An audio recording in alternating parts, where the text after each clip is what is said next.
So, good morning everyone. Good morning, sir. So, I am Joy Villanueva from BSE 3F. So, we are the group 4. We are tackling about the module 8, which is the financial literacy. So, this topic po, hindi mo kailangan maging financial expert.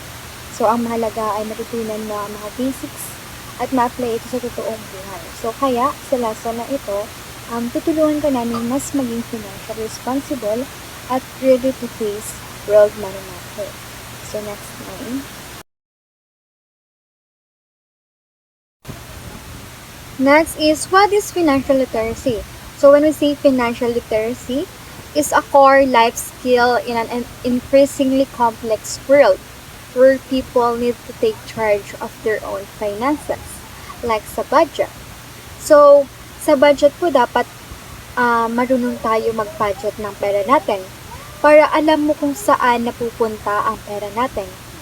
So, minsan po 'di ba sobrang gastos natin, mapapaisip tayo kung saan na napunta yung pera natin, yung 1K, mapibigla tayo, magiging barya na lang. Kaya dapat matuto tayo mag-budget. So, pangalawa is financial choices.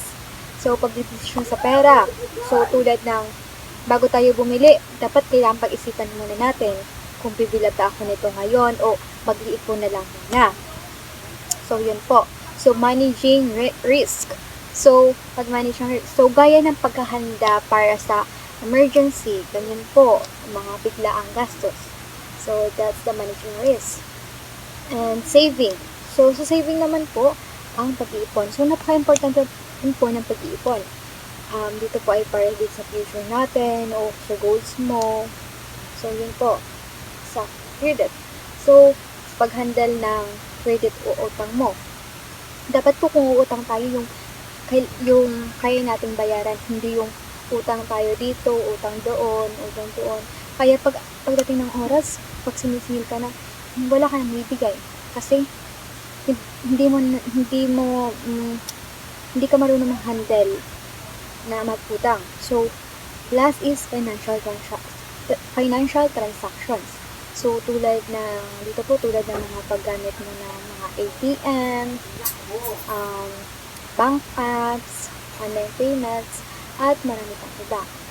So, kaya, mahalaga ang financial literacy kasi ikaw mismo ang hawak ng pera mo at dapat alam mo kung paano ito gamitin ng tama para hindi ka mahirapan sa buhay.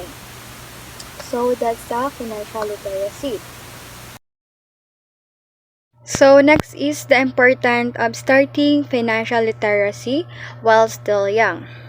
So, national surveys show that young adults have the lowest levels of financial literacy, as reflected in their inability to choose the right financial products and lack of interest in undertaking sound financial planning.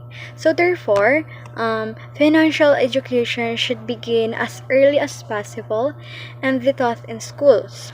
So, according to ACNAG 2013, stress that is the recent financial crisis, financial literacy is very crucial and tends to be advantageous and introduced in the very early years as preschool years.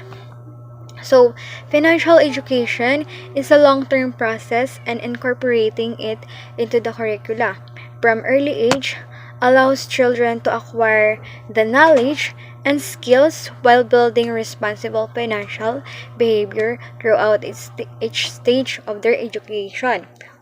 This is according to OECD 2005. So, dahil dito, sinasabi ng mga eksperto na dapat simulan ang financial education habang bata pa. Hindi lang sa high school, college, or kundi mas maganda kung sa elementary or kahit preschool pa lang. So, sa ganitong paraan, matututo na agad ang mga bata kung paano maging responsable sa paghawak ng pera. Sa madaling sabi, kung gusto natin na ang mga kabataan ay maging financial responsible adults balang araw, kailangan natin silang turuan habang bata pa. Kasi mas madali kasing mabuo ng good habits kung maaga itong magsimula. So, that's all. Sana may natutunan po kayo. Let's move on for the next reporter. Thank you so much.